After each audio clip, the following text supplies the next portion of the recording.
Bismillahirrahmanirrahim. Assalamualaikum warahmatullahi wabarakatuh. Selamat siang anak-anak. Ada yang tidak hadir? Siapa? Baik, kita doakan semoga Ella cepat sembuh ya. Oke. Sebelum memulai pelajaran hari ini, kita berdoa terlebih dahulu ya. Mau? Baik, silakan dipimpin doanya ya. Oke, untuk menambah semangat kalian pada siang hari ini, semangat pagi, semangat pagi luar biasa. Tepuk tangan untuk kita semua. Senang sekali ya anak-anak, hari ini kita bisa bertemu kembali. Semoga kita selalu diberikan kesehatan. Ya, Ibu berharap meskipun dalam pandemi seperti saat ini, kegiatan belajar kita tidak tatap muka, namun kalian itu harus tetap semangat. Ya, jarak jangan jadikan alasan untuk tidak belajar seperti itu. Baik, siapa yang masih ingat dengan pembelajaran kita minggu lalu? Iya? Apa? Teks apa? Teks cerita sejarah, betul Alia.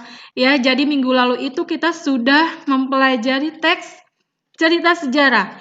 Tujuan pembelajaran kita hari ini yaitu kalian dapat menganalisis struktur dalam teks editorial. Ada manfaatnya tidak kita mempelajari teks editorial itu? Iya, Salma? Bisa membuat, betul sekali. Ya, jadi manfaat kita mempelajari teks editorial ini, kita bisa membuat ya dengan menuangkan ide-ide kita, menuangkan gagasan-gagasan kita, menuangkan pendapat-pendapat kita mengenai isu yang tengah hangat diperbincangkan, seperti itu ya. Nah, di pertemuan kita hari ini kita akan menganalisis struktur teks editorial. Apa itu teks editorial? Ada yang tahu? Apa? Opini, betul. Ada lagi? Selain opini ada lagi? Tajuk rencana, tepat sekali. Ya, coba kita lihat. Apa itu teks editorial? Nah, teks editorial adalah suatu artikel dalam surat kabar yang berupa pendapat atau suatu pandangan redaksi terhadap sebuah peristiwa yang aktual atau sedang hangat diperbincangkan pada saat surat kabar itu diterbitkan. Kemudian di sini ada ciri-ciri teks editorial. Coba Ibu minta satu orang untuk membacakan ciri-ciri teks editorial ini. Ayo Sihab, boleh. Ya, jadi di sini ada 4 ciri teks editorial. Yang pertama, topik ditulis teks editorial harus selalu yang sedang hangat diperbincangkan oleh kalangan masyarakat, bersifat aktual dan faktual. Kemudian, teks editorial harus bersifat sistematis dan logis.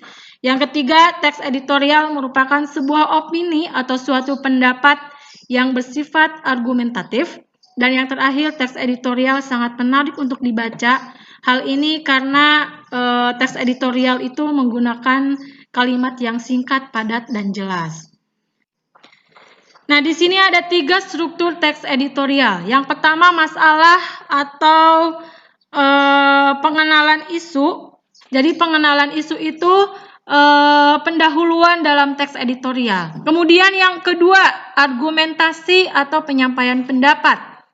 Ya, jadi argumentasi itu bagian yang paling utama dalam teks editorial karena menyajikan data opini yang berlandaskan fakta untuk menilai apa yang dinyatakan pada bagian pembuka itu atau pengenalan isu, ya, seperti itu.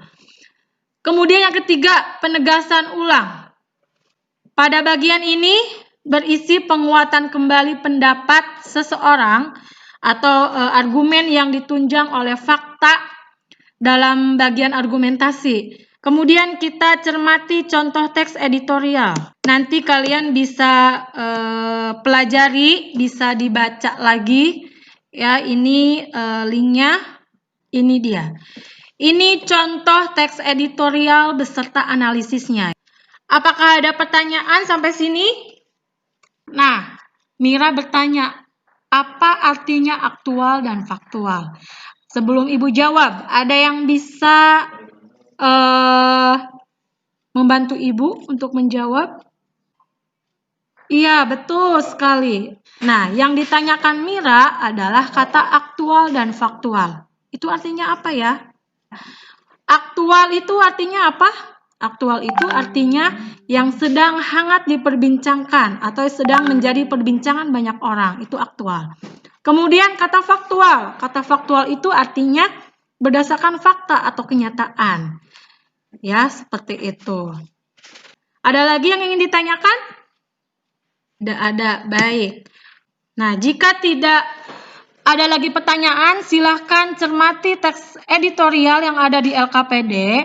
Kemudian analisislah struktur dalam teks editorial tersebut bersama dengan teman kelompok kalian ya. Kelompoknya masih dengan kelompok yang sama. Kemudian hasil analisisnya kirim melalui WA Ibu ya, dalam bentuk apa? Rekaman ya, betul sekali. Dan presentasi kalian dibuatkan video dan kirim ke WA ya. Baik.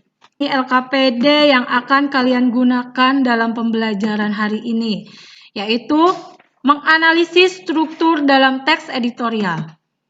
Ibu akan mengirimkan LKPD-nya melalui rumah belajar. Ibu juga akan mengirimkan LKPD-nya dan lain-lainnya ke WAG kita, ya. Silahkan sekarang kerjakan tugasnya. Lalu di sini ada evaluasi atau penilaian terhadap sikap kalian. Nih, ada aspek penilaiannya, ada aktif, kreatif, kooperatif, komunikatif.